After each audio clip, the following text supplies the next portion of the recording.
decide to have him killed as one of the most courageous acts of our time.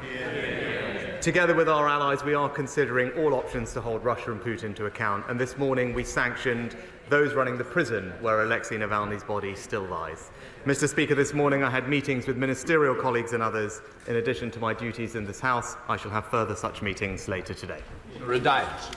I know that my right honourable friend will share my horror felt by this House, the oldest People's Assembly in the world, at the acid attack against a woman and 2 children on the streets of London. Does he share my anger that we would still not have been able to deport the perpetrator had he been found because of the so-called European Court of Human Rights? When will we stop bending the knee to this so-called European Court, a travesty of a court? Prime Minister. Mr. Speaker, this was a horrific attack, and my thoughts are with the victim and their families. Obviously, I can't comment on a live investigation, but speaking more broadly, clearly, I don't think it's right for dangerous foreign criminals to be able to stay in our country. And that's why our Nationality and Borders Act made it clear that anyone who is convicted of a crime and gets a sentence of 12 months or more will not be granted asylum in the United Kingdom.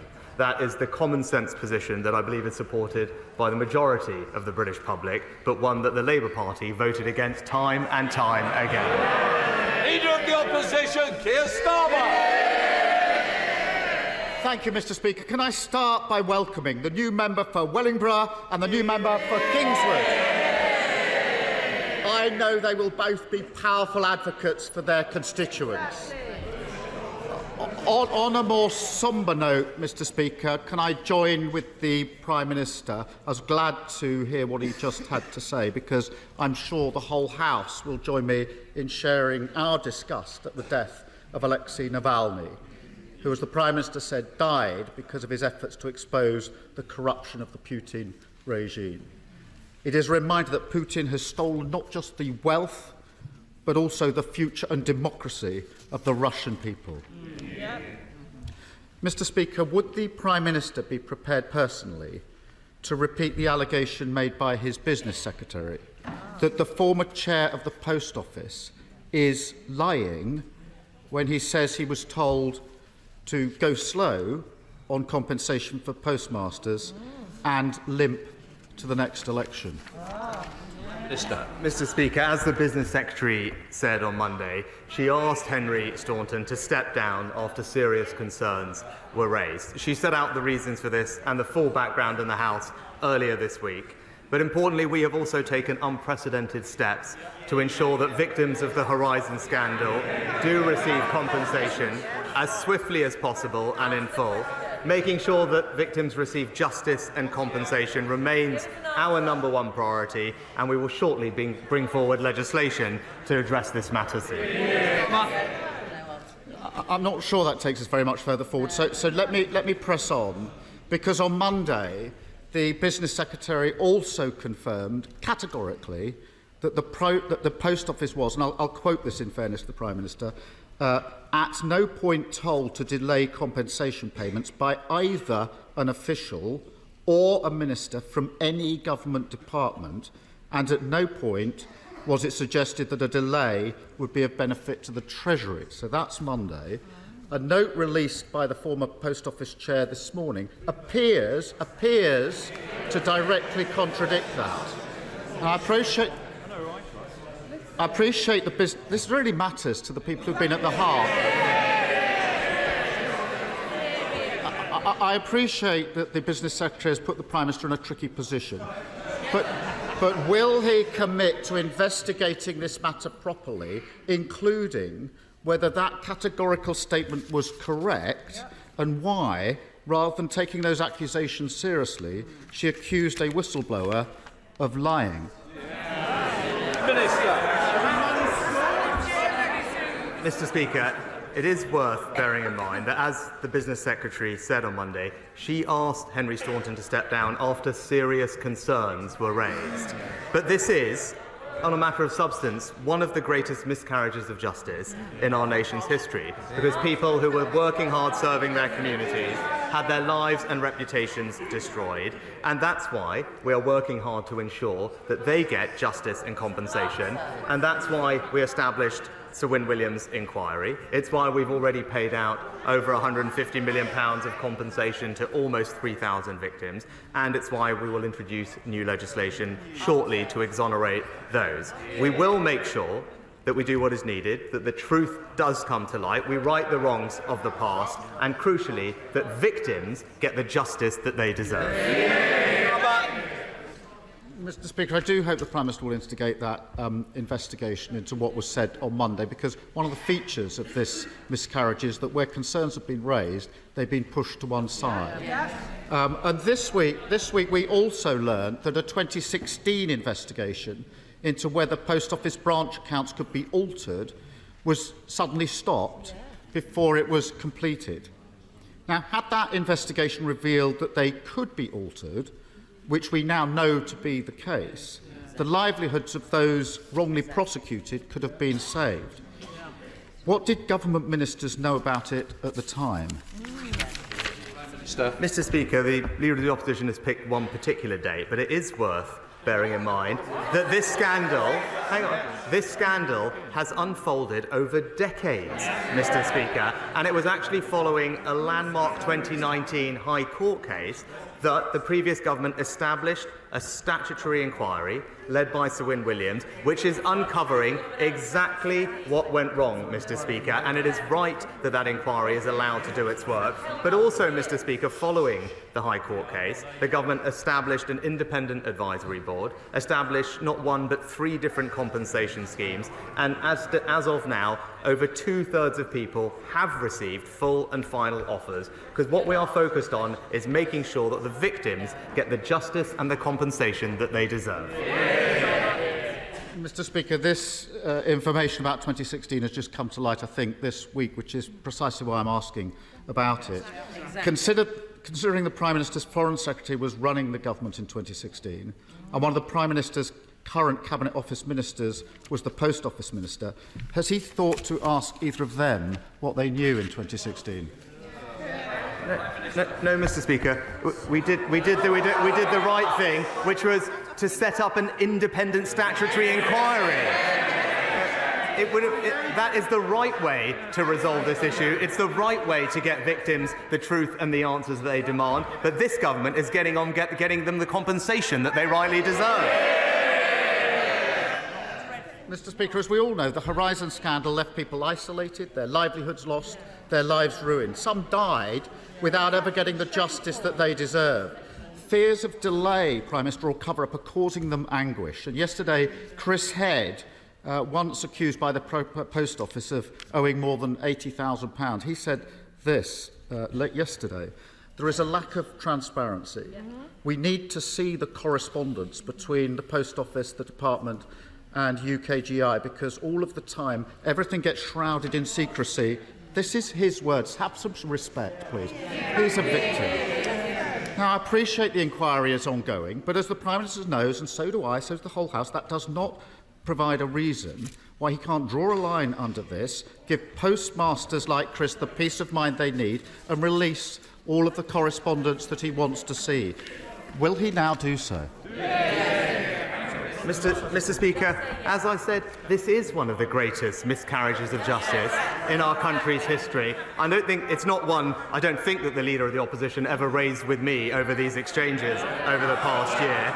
But we are working hard to get victims not just the answers, but the compensation they deserve. But we do now have a statutory inquiry led by Sir Win Williams, who has the powers to get access to all the documentation that he requires, speak to everybody that he needs to. That is the right and proper way to get the truth that the victims deserve. But in the meantime, we are not wasting a moment to get victims the compensation they deserve, and the legislation will be before the House shortly. In recent decades, there have been numerous scandals that have left shaken public faith in our institutions, and rebuilding that confidence will require those affected to see that politicians are being honest with them and to believe it. Just like the postmasters, victims of the infected blood scandal have been subject to unimaginable trauma during their search for justice. So can the Prime Minister put their minds at ease and tell the House what undertakings he has made to ensure the government is not limping to the election on payments that they are owed by the British state? Mr. Speaker, when it comes to the inflected blood scandal, as I've said before, I'm acutely aware of the strength of feeling on this issue and the suffering of all those who were impacted by this dreadful scandal. I gave evidence to the inquiry myself last year, and as I said then, I recognise that thousands have suffered for decades. As he knows, there is an independent inquiry. The Minister for the Cabinet Office, because this is an incredibly complex issue, as he well knows, updated Parliament with the latest government position just before the Christmas recess, announced that the Cabinet Office was appointing an expert group of clinical, legal and social care experts, so it had the relevant expertise to make informed decisions responding to the inquiry's recommendations on compensation when they come, and confirmed that the Department for Health will implement a fully bespoke psychological service for people infected and affected. We have also committed to providing an update to Parliament on next steps through an oral statement within 25 sitting days of the publication of the final report. But I'll end where I began. This is a deeply awful scandal, and we will do what we need to make it right. McCartney. Thank you, Speaker. There is a plan for at least 2,000 single young men who have come here illegally to soon be housed just 3 miles from the centre of Lincoln at RAF Scampton in my right honourable friend's constituency of Gainsborough, if the Home Office ministers have their way. On top of the huge and rising costs and recent advice from civil servants to Home Office ministers to can the plan, what reassurance can the Prime Minister and his Home Secretary give that Scampton will not replicate the scandalous incidences that occurred in Cambridge when 300 Libyan trainees were housed at RAF Bassingbourn in 2014? Prime Minister. Mr. Speaker, my honourable friend is right to raise the concerns of his constituents, and I want to assure him that we want asylum accommodation to have as little impact as possible on the local community. I understand the Home Office has put in place a number of measures, including a specialist security provider working on site 24/7, CCTV, and they are working with the local police as well. But I know he agrees with me that the only way to fully stop this problem and ensure that local communities are not seeing the housing of illegal migrants, whether that's in large sites or in hotels, is to have a plan to stop the both. That's what this party and this government does, and it's Labour who are blocking us every step of the way. Stephen Flynn, SNP leader. Thank you, Mr. Speaker. May I begin by echoing the sentiments of the Prime Minister and the Leader of the Opposition in relation to the heroic bravery of Alexei Navalny. We all must continue to be united in our opposition to Vladimir Putin. Mr. Speaker, as it stands, some 60% of the buildings in Gaza are either damaged or destroyed. Much of the farmland is in ruin. Some 30,000 people are dead, 70,000 injured, and 1.4 million people are currently sheltering in Rafah, awaiting an imminent Israeli onslaught. Surely the Prime Minister must accept that that does not amount to self-defence. Prime Minister. Well, Mr. Speaker, I share the concern of many members about the high rate of civilian casualties and indeed the growing humanitarian crisis in Gaza, and that is why we have called consistently for an immediate humanitarian pause, which would allow for the safe release of hostages and more aid going into Gaza so that we create the sustainable conditions for a long-term and enduring ceasefire. That is what our diplomatic efforts are focused on, and that is what I impressed upon the Israeli Prime Minister last week when I spoke to him. Stephen Flynn. Mr. Speaker, tonight this House will have the opportunity to join with the majority of the international community and say that enough is enough, that the killing in Gaza must stop and that the hostages must be released. And the best way to do that is to send a clear and united message that we back an immediate ceasefire. Surely all of us, irrespective of our political allegiance, can agree on that very issue. Mr. Speaker, of course we want to see the fighting in Gaza end as soon as possible, and never again allow Hamas to carry out the appalling terrorist attacks that Israel was subject to. But he talks about the UN resolution, but just calling for an immediate full ceasefire now, which collapses back into fighting within days or weeks, is not in anyone's interest, Mr. Speaker. We must work towards a permanent ceasefire, and that's why the right approach is the approach that we've set out and the United States have set out in their resolution, which is for an immediate humanitarian pause to get hostages out and aid in, so that we then can create the conditions for a sustainable ceasefire. And in the meantime, we're doing everything we can to increase the amount of humanitarian aid that we bring into Gaza, something I discussed with the King of Jordan last week, and we will have more updates in the coming days of more airdrops into Gaza, but also just in the last couple of days have managed to deliver family tents into Gaza, which are providing much-needed shelter for very vulnerable people. Rob Butler.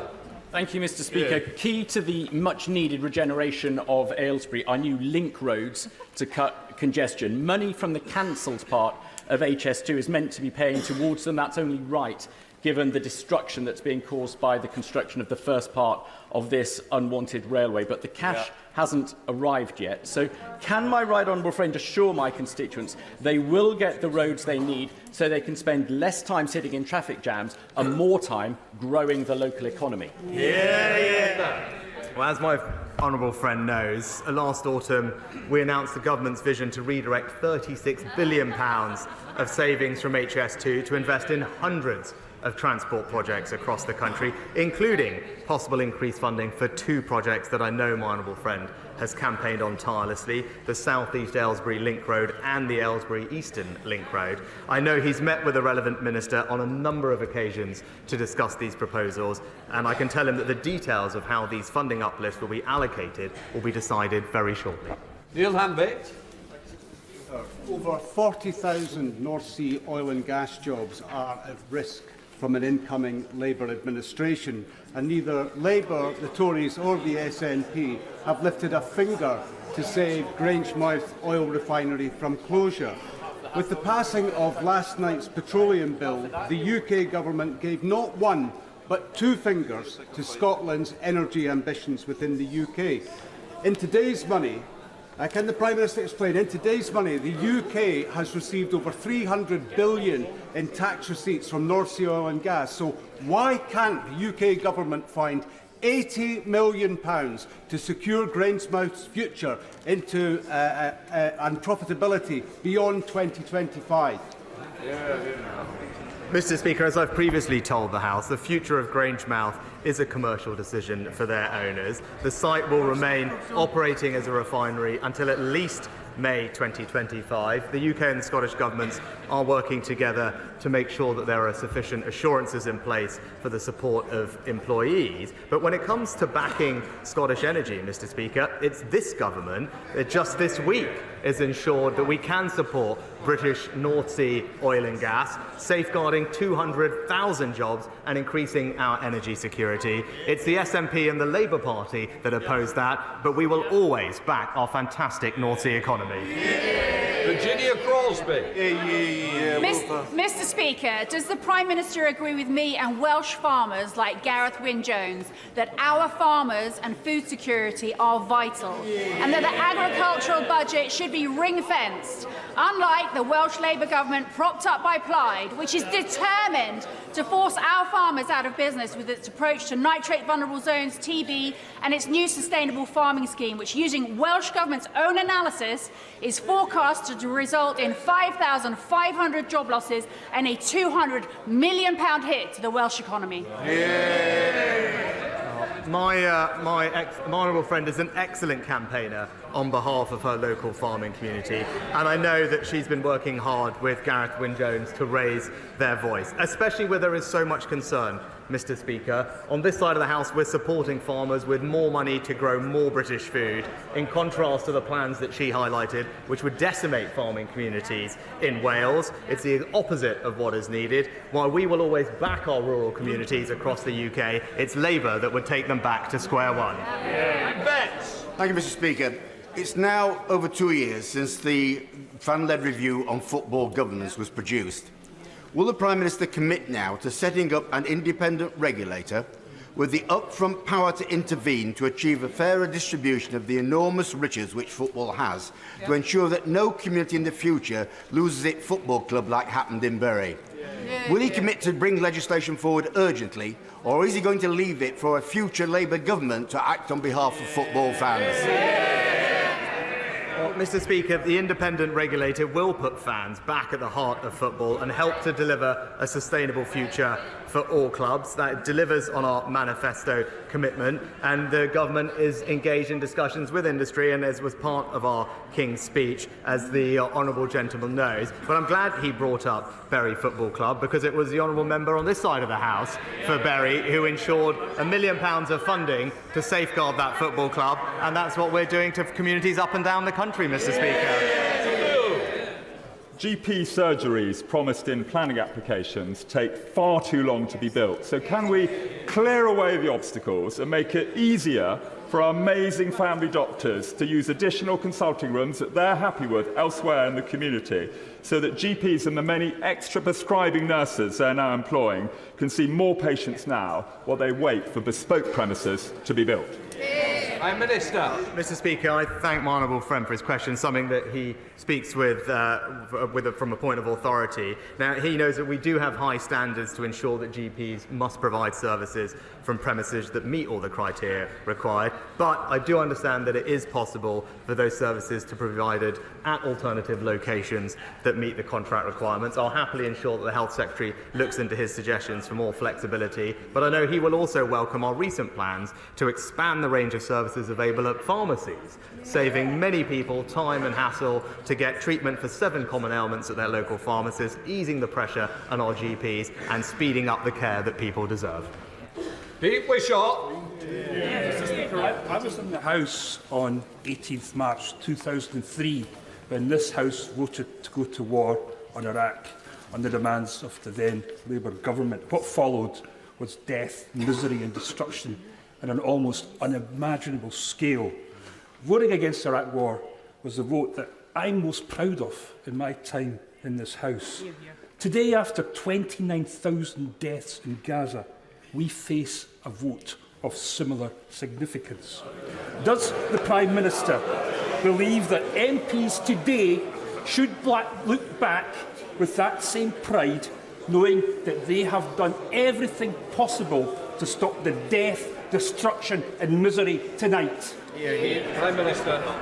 Mr. Speaker, nobody wants to see the fighting in Gaza go on for a moment longer than is necessary. Nobody wants to see innocent civilians suffer, and that's why we're doing absolutely everything we can to bring about an immediate humanitarian pause, allowing for the safe release of hostages, which the honourable gentleman failed to mention, I believe, but also getting more aid into Gaza to create the conditions for a genuinely sustainable ceasefire. That is the position that is shared by our allies. That is what our diplomatic efforts are focused on, and that's what our motion tonight will reflect. Andrew Rosenberg.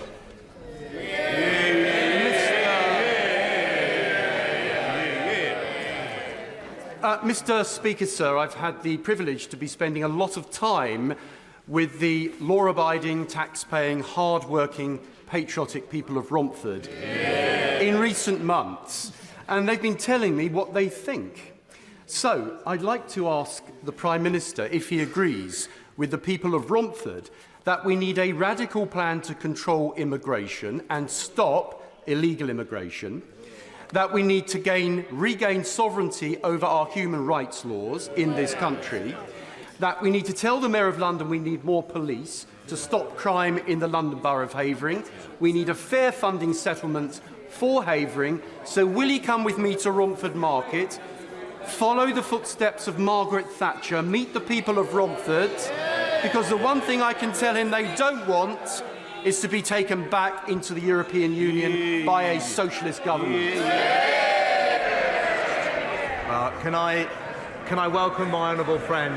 Can I welcome my honourable friend back to his place? Can I say I agree with everything he said, and I look forward to visiting him and his Romford constituents at the earliest opportunity. Weston. Thank you, Mr. Speaker. At a recent meeting of Warwickshire County Council, children with special educational needs were described by some county councillors as requiring, and I quote, some form of strict correction, or were, and I quote, just really badly behaved kids. Other inappropriate language was used. Parents of SEND children across the country have been outraged by this. 30,000 of them have signed a petition calling for those councillors' resignation. Will he condemn the Conservative councillors' language and urge them to do the right thing and resign? Mr. Speaker, I haven't seen the details of those comments on this issue, but more generally, the government does have a strong track record of supporting those with disabilities. It's important that children with special educational needs do receive the right support in the right place at the right time. We've seen increased funding for SEN by 60% over this Parliament to over £10 billion, and most recently the Education and Health Departments are piloting a new project to improve access to specialty support in mainstream primary schools, because we want to make sure that these children get all the support and opportunities that they deserve. Bailey. Mr. Speaker, now we've legislated to give the public ID verification options on social media. Tech companies know the safety value and popularity of this because they offer it now, but for a big fee every month, and it's not good enough. Bereaved parents are campaigning for more measures to protect kids online. Fraudsters are routinely exploiting fake social media accounts to scam, and fears of global political interference in elections from faceless, traceless bots are creating the perfect cyber storm. Will my right honourable friend use his influence to get tech companies to get on with offering robust, visible and free verification measures as soon as possible to keep people safe? Can I start by commending my honourable friend for her work on this issue? And she's absolutely right that user verification can be a powerful tool to keep people safe online. The Online Safety Act, as she knows, requires companies to offer all adults optional user identity verification. Companies will also need to take firm action to improve safety for children in particular, and Ofcom will be able to monitor tech companies and have strong powers to ensure they comply. But I can tell her that the Home Secretary is meeting with the industry on Monday next week and will be sure to raise the points that she has mentioned today. Very Glendon. Thank you, Mr. Speaker. A KPMG study finds a strong economic case to remove power cables over the time. And despite my questions to previous Prime Ministers, we are no further forward. Can this Prime Minister finally secure a commitment from National Grid to implement its clear legal obligation and fund this vital work? This fog on the Tyne is impeding local businesses and risks possible net GVA benefits of up to £1.2 billion. Our great river needs action now. Mr. Speaker, I'm very happy to look into the issue that the Honourable Lady raised, but what would be damaging to the North East and the Tyne are her party's plans to stick with their completely ridiculous 2030 decarbonisation target with absolutely no plan to pay for it, which just means higher taxes for everyone in her constituency and the country. John Hayes. Thank you, Mr. Speaker. Britain's food security, compromised by cheap foreign imports, now faces a parallel threat. All kinds of industrialisation in the countryside, from large solar plants to interconnectors and substations, and now to huge pylons covering 87 miles of countryside. These will blot the landscape and use up valuable growing land, filling the Fenland big skies. Knowing that his bow burns with gold, like my own, will he ensure that he joins my fight for our green and pleasant land and make sure that food security and energy security are not competitors? My honourable friend raises an excellent point about our food security. We have taken steps that he has supported the government in doing to protect prime agricultural land from large-scale solar developments, which I know will be warmly welcomed, but also our announcements this week at the NFU conference demonstrate our support to increase our country's food security, backing farmers with more funding, enhancing their productivity to produce great British food. All of that, as he knows, and including our green and pleasant land, we put at risk by the party opposite. Not only do they not want to back our farmers, they also want to impose top-down planning targets which would concrete over the countryside that he and I both love. In December, the Cabinet Minister for Equalities told this House that she had engaged, and I quote, extensively with LGBT organisations since her appointment 18 months ago. A Freedom of Information answer published this week reveals that, in fact, the Minister hasn't met a single LGBT organisation, but has met 2 fringe groups that actively campaign against transgender rights. What is the problem the Prime Minister and a section of his party have with trans people, and his Equalities Minister has with the truth? Well, Mr. Speaker, as I've always said, first of all, this government has a proud track record of supporting those in the LGBT community and will continue to do so. And I've also always said that those who are questioning their gender and identity should be treated with the utmost dignity and compassion and sensitivity as they consider those questions. But it is completely reasonable, alongside that, to highlight the importance of biological sex when it comes to those questions. Nobody should be stigmatised or demonised for pointing out that fact. Robert Walker. Thank you, Mr. Speaker. The Education Select Committee has heard compelling evidence to support the strengthening of guidance to keep mobile phones out of classrooms and break times. But over the course of our screen time inquiry, we continue to hear deeply disturbing evidence about the risks to young people from too much exposure to social media too early. Can I urge the Prime Minister to seek the swiftest possible implementation of the Online Safety Act and to consider whether it is time to review the age of digital consent? Mr. Speaker, can I thank my honourable friend for his work in this issue? And he knows that we do have a plan when it comes to education and protecting children online. The Secretary of State is making sure that we can implement the Online Safety Act as quickly as possible with Ofcom, but we have also published new guidance banning mobile phones in schools to minimise disruption and improve behaviour and educational attainment in the classroom. But we are crucially going beyond that, because what our children see online is of the utmost importance to us, and we want to make sure that we protect their safety and also their mental health. Patricia Gibson. Thank you, Mr. Speaker. When important matters of life and death are voted on in this House, does the Prime Minister think MPs should vote according to their party whip or according to their conscience? Mr. Speaker,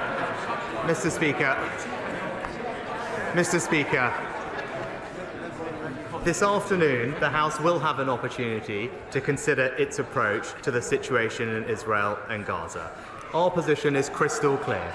We have called and will always call for an immediate humanitarian pause, which would allow the safe release of hostages and more aid going into Gaza to create the conditions for a genuinely sustainable ceasefire. But just calling for an immediate full ceasefire now, which collapses it back into fighting in days or weeks, would not be in anyone's interest, Mr. Speaker. We are committed not just to an immediate humanitarian pause, but also to finding a lasting resolution to this conflict, which delivers on the promise of a two-state solution and ensures that Israelis and Palestinians can live in the future with dignity and security. Marco Longhi. Thank you, Mr. Speaker. It seems that with the exception of the British Transport Police, all other police forces will treat non-contact sex crimes as they would perhaps the theft of a bike, petty retail crime or antisocial behaviour. Will the Prime Minister facilitate a meeting between myself, colleagues and the Home Secretary in order to give priority to these acts of crime to ensure that women and young girls get the protection they deserve? Mr. Speaker, of course we want women and girls to get the protection that they deserve, and I'm pleased that our violence against women and girls strategy is showing results, improving the safety of our streets, increasing sentences for rapists, but I will make sure that he gets the meeting that he needs with the Home Secretary or relevant policing ministers to discuss his concerns. Kate Oswald. Thank you, Mr Speaker. I heard the Prime Minister's responses to the Leader of the Opposition, and just like the Secretary of State's claims that delays on compensation are wild, baseless allegations, his answers are unbelievable. And the response from the benches opposite to the quote from my constituent Chris Head was completely disrespectful. The reality is, we wouldn't have any action without the ITV serialisation of the sub-postmaster scandal. You can shout all you like, but we all know that that's the case. Mr Speaker, the Prime Minister's promised a new law to swiftly exonerate and compensate victims, and today he said shortly. So will he commit today to ensuring that this is brought forward before the next general election? Yes, the legislation will be brought forward before the House very, very soon, Mr Speaker. Dr. Ben Spencer. Speaker, after Network Rail's so-called signalling improvement works, there's been traffic chaos and delays at level crossings across Egham. In fact, data analysed by my team shows, comparing September 22 with 23, there's been a 3,967% increase of wait times over 10 minutes when the barriers go down. Does my right honourable friend agree with me this is unacceptable and Network Rail need to sort it out? Mr Speaker, I'm sorry to hear about the delays faced by my honourable friend's constituents. I know that will be disruptive to their lives. It's important that we have proper connectivity in our local areas, and I'll ensure that he gets the relevant meeting he needs to put pressure on Network Rail to improve the service they're providing. Kim Johnson. Thank you, Mr Speaker. Children and young adults are most likely to be the victims or the perpetrators of gun crime. Ava White was 12 years old when she was stabbed and killed by a 14-year-old in Liverpool city centre in 2021. Danny Jameson was 16 when he died as a result of knife crime. Their mothers, Leanne and Mandy, are campaigning for tougher sentences on knife crime. So will the Prime Minister support the Danny and Ava campaign to end the scourge of gun crime, knife crime, on our streets? Mr Speaker, can I express my condolences to Danny and Ava's family and the family of all those young people whose lives have been so tragically cut short by knife crime. We do have plans in place to cut knife crime, and they are working. We've confiscated over 120,000 weapons. We've cut violent crime in half since 2010, and more dangerous criminals are going to jail for longer. But we are bringing forward legislation which would increase sentences for knife crime related things and ban zombie knives, and I very much hope that she and her party will support those proposals when they're put before the House. Alexander Stafford. Much indeed, Mr Speaker. After years of campaigning, it's great news that there'll be a direct bus link between two of my biggest towns in Rother Valley, between Diddington and Maltby. And this is great news. However, there's still lack of transport, bus transport to our local hospitals. Does the Prime Minister agree with me that the South Yorkshire Mayor should use some of the resources to back my plan for transport for Rother Valley and make sure every single village and town has a direct bus link to our local hospitals? Well, Mr Speaker, we absolutely know how vital bus services are for communities right across the country. Indeed, it's our most popular form of public transportation, which is why we have used some of the savings from HS2 to invest in bus services. We've capped bus services at £2 right across the country and provided his local authority with millions of pounds of more funding specifically to support local bus services. So I join him in calling on the Mayor to ensure direct bus routes to hospitals in my honourable friend's constituency and to make sure that people can see their loved ones at a distressing time. Michelle Moore. Thank you, Mr Speaker. On the weekend, the people of South Wales marched in support of their steel industry, following the government's grubby deal with Tata that is now placing thousands of jobs at risk in Port Talbot and beyond. The Prime Minister is failing to protect our steel industry because he failed to place a red line on protecting jobs at the plant.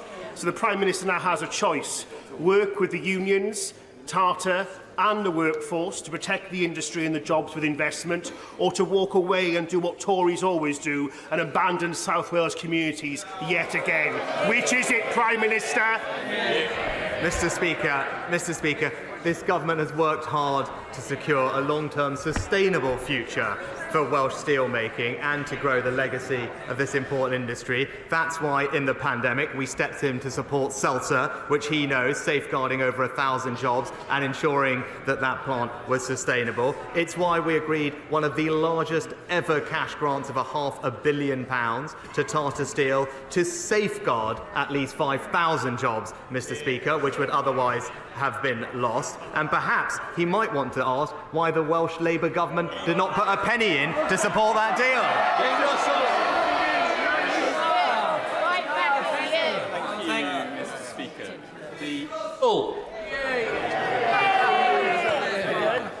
There are many who try to imitate Mr. Speaker.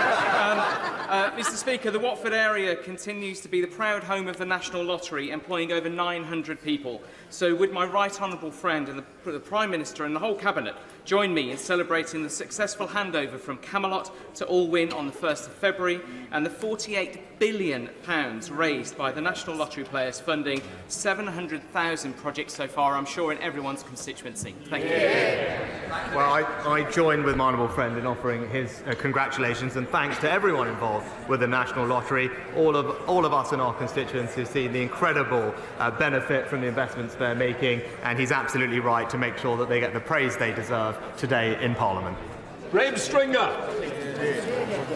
Mr. Speaker, the Prime Minister has been at it again. In his answer to a previous question, he was boasting about transferring investment from the north of England into the south of England. When he came to Manchester in the autumn to insult the people of the north of England and cancelled HS2, proudly cancelled it, was he aware then that because the trains have to split without the HS2 lines and they don't tilt, he will be slowing services down and reducing capacity? Did he know that, or didn't he care? Mr. Speaker, I'd say a couple of things. First of all, our plans to continue with Phase 1 mean that we can handle triple the capacity that is currently being used on the line. The second thing is every penny of the £19.8 billion from the northern bit of HS2 will stay in the north, being invested in services that people use, like local buses, and will be delivered quicker. And thirdly, he's critical of the decision. I still haven't quite figured out what the Labour Party's position on this is. Do they support the redeployment of £36 billion of HS2 savings in transport across the rest of the country, or do they not? As ever with Mr. Speaker, you don't know what they stand for, they can't say what they do, and they just take Britain back to square one. That concludes Prime Minister's questions. Let the Chamber... I will take points of order, but I will let the Chamber clear. We know one. Okay. We know one. You know what? We know one.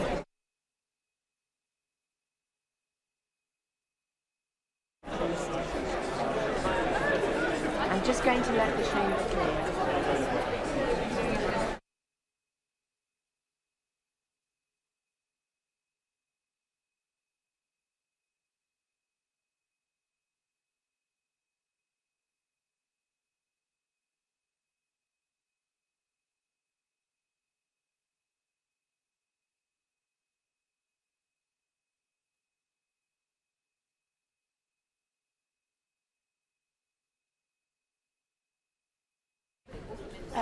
Point of order, Lucy Powell. Thank you very much, Deputy Speaker. I wonder if you could clarify for the House how we could get some transparency to the questions that the Prime Minister failed to answer about the Business Secretary's dispute with the former chair of the Post Office and whose recollection of that meeting is, in fact, correct. And have we got any recourse as members of this House to get the minutes of that meeting? Because the Business Secretary said at no point was anyone told to delay compensation payments either by an official or a minister or any government department. And what we've heard this morning, and the Prime Minister failed to answer in Prime Minister's questions today, doesn't answer that question for us. I don't know if you could help clarify that matter. I don't know if you speak to it. Well, I thank the Honourable Lady for her point of order. It really isn't a matter for the chair, but she has come in very quickly after Prime Minister's questions to put her point on the record, and I know that the Treasury bench will have heard what she has to say. Point of order, Liam Burke. Thank you, Madam Deputy Speaker. I wonder if you could advise me how we can get to the bottom of exactly what is going on with our Canadian trade talks. On the 25th of January, Politico broke a story about a breakdown in our trade talks with Canada, and I asked the Secretary of State about this, and she said this: "This is a good opportunity for me to state explicitly that the talks have not broken down." Now, on our committee, we trust but verify. And, Madam Deputy Speaker, you will be as surprised as I was to hear the news relayed in a letter from the Canadian High Commissioner that says, "As far as I'm aware, since the UK announced its pause on the 25th of January, there have been neither negotiations nor technical discussions with respect to any of the outstanding issues." Now, Canada is a NATO ally, it's a Commonwealth partner, it's one of our biggest export markets. How do we get to the bottom of whether these trade talks are going on in the Secretary of State's mind or whether they're happening in real life? Well, I thank the Right Honourable gentleman for his point of order and for giving notice of it. As he knows, I am not responsible for the accuracy of ministers' statements in the House, but I am sure, again, that the Treasury bench will have heard his remarks, and also, obviously, as chair of the Select Committee, he will have further opportunities to pursue the matter directly with the Secretary of State, and I'm pretty sure that that is what he intends to do. Thank you. Point of order. I'll take John MacDonald first because he stood first. Thank you, Madam Deputy Speaker. There's large numbers of our constituents who have come to lobby Parliament today, obviously because the issue of Gaza is so close to their hearts. In Westminster Hall, there's only a limited number that are being allowed in, even though there's quite sizable amounts of space. So many of the constituents are actually being forced to stand out in the rain. Would it be possible to see what could be done to accommodate more into Westminster Hall as they then come and filter on the green card system? Well, I thank the Right Honourable gentleman for his point of order. I will certainly. This is a matter, obviously, that the House authorities will be dealing with, and I will ensure that his comments are fed back to see if anything further can be done. But I'm sure that he will appreciate that if there are large numbers of people trying to gain entrance, then that can cause some delays inevitably. And I'm sure we're sorry about that, but as I say, I will feed back his comments. Point of order, Bob Blackman. Thank you, Madam Deputy Speaker. Later on today, we will obviously be casting votes on very sensitive matters that affect the whole House. At the start of that debate, no doubt Mr Speaker will be announcing which amendments, if any, he is going to allow to be put to this House. When he was elected, he gave a solemn promise that he would publish the advice that he got from the clerk of the House when he made controversial decisions. This will clearly, I don't know what he's going to decide or what his recommendation is, but could you prevail on him when he comes back to the chair to release the advice that is given by the clerk in whatever decision he comes to on the amendments to the SNP motion that we'll be debating this afternoon? Well, I thank the honourable gentleman for his point of order. I'm sure that his comments will have been heard and that Mr Speaker will make his decision in due course with all the comments that the honourable gentleman has raised about publication. But I think we'll leave it at that. Thank you. Point of order, Carl Turner. Thank you, Madam Deputy Speaker. I wonder if you could give me some advice. My office wrote to the Home Secretary more than 6 weeks ago and we've still not received a response from him about an issue raised by a constituent. It's becoming increasingly clear that ministers are either willfully refusing to respond to members of Parliament or simply, perhaps rather worryingly, just treating members of Parliament with sheer contempt. What do we do, Madam Deputy Speaker, to force ministers to do their duty and respond appropriately to members of this House? Well, I thank the honourable gentleman for his point of order. I know this is an issue that has been raised with the Leader of the House at business questions. I know the Leader of the House takes this very seriously. The honourable gentleman might like to raise it on Thursday again at business questions, but I do have confidence that the Treasury bench has heard his comments, have written them down and will feed them back. Point of order, Madam Deputy. Point of order, Dame Diana Johnson. Madam Deputy Speaker, you will know that yesterday in the House there was an urgent question on border security. Later on that afternoon, it became public that the independent Chief Inspector of Borders and Immigration had been sacked by the Home Secretary, who it is claimed the Home Secretary lost confidence in the independent inspector. It was quite clear from the urgent question yesterday that one of the issues that the Chief Inspector was most exercised by was the 15 reports that he had lodged with the Home Office since April 2023, which have not been published. The agreement with the Chief Inspector is that reports that he submits to the Home Office should be published within 8 weeks. Clearly, a number of those reports are well overdue.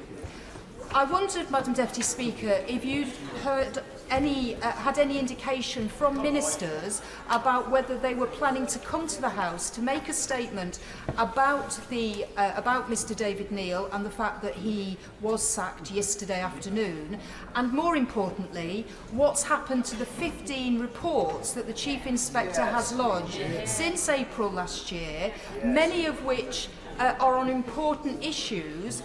Further to that, Madam Deputy Speaker, there is an issue about the government introducing legislation which this House is very concerned about in terms of the Rwanda policy and asylum seekers being moved to Rwanda to have their claims processed. But in terms of the lack of anyone now in the Chief Inspector role, that will mean that there is no independent oversight or scrutiny at a time when a major policy decision is going to be implemented by the government. The Home Affairs Select Committee is particularly concerned by any delay. We've heard we saw in the Times there is a report that it will be 6 to 9 months before a new independent Chief Inspector of Borders and Immigration is appointed. Can you advise the best way forward, Madam Deputy Speaker? Well, I thank the Right Honourable Lady for her point of order. She's raised a number of points. I have not received any notification that a statement is forthcoming on the point that she made. She did refer to an urgent question yesterday. Two things. First of all, I know the Right Honourable Lady regularly attends business questions. This may be something that she might like to press the Leader of the House on at business questions. The Treasury bench has heard again what she has had to say and will feed it back. And I'm sure in her role as Chair of the Home Affairs Select Committee, she may also have other means to pursue the issues that she's raised, particularly perhaps in respect of reports that she may be able to ask for, but she will possibly know more than me about that. Thank you. Point of order, Matt Weston. Madam Deputy Speaker, a year ago tomorrow, I raised with the Prime Minister a really important point, which was about the payment of a fine to the EU of £2.3 billion. Following that that question to him, I wrote to the Prime Minister asking for an explanation. A year on, I've not had a reply. Now, I would have thought it would be in the interest of all in this House to understand how it was that a payment of £2.3 billion was paid as a fine for late payment to the EU, and that's in our interest to understand what happened. So is there any recourse that I can take to understand what happened? Well, I thank the honourable gentleman for his point of order. Again, I don't have responsibility for the answers given, but he has. It may well be that he could pursue this through further questions to the table office. Again, the Treasury bench will have heard what he has to say, and I very much hope they will feed back this rather long list of messages to the government. Thank you. We now...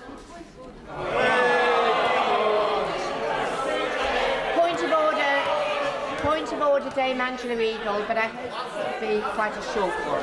Thank you very much. Thank you. Quicker if people are shouting out. So some silence so I can hear the point of order and deal with it quickly. Dame Angela Eagle. Thank you very much, Madam Deputy Speaker.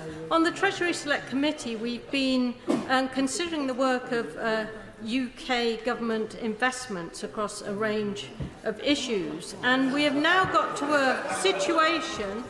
Now got to a situation where quite complex decisions, which appear to have been referred to at board meetings of the Post Office, are obtuse to us. And I wonder, Madam Deputy Speaker, given the disagreement between government ministers and those representatives from UK GI, which are on the board of the Post Office, are very obtuse and hard to unravel, whether she has any advice on how we can bring these important issues to the floor of the House.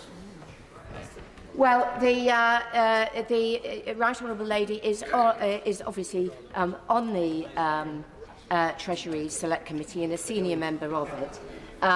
Again, we have noted what she said. It will be fed back, but she might like to pursue it either through the Treasury Committee or even perhaps talk to the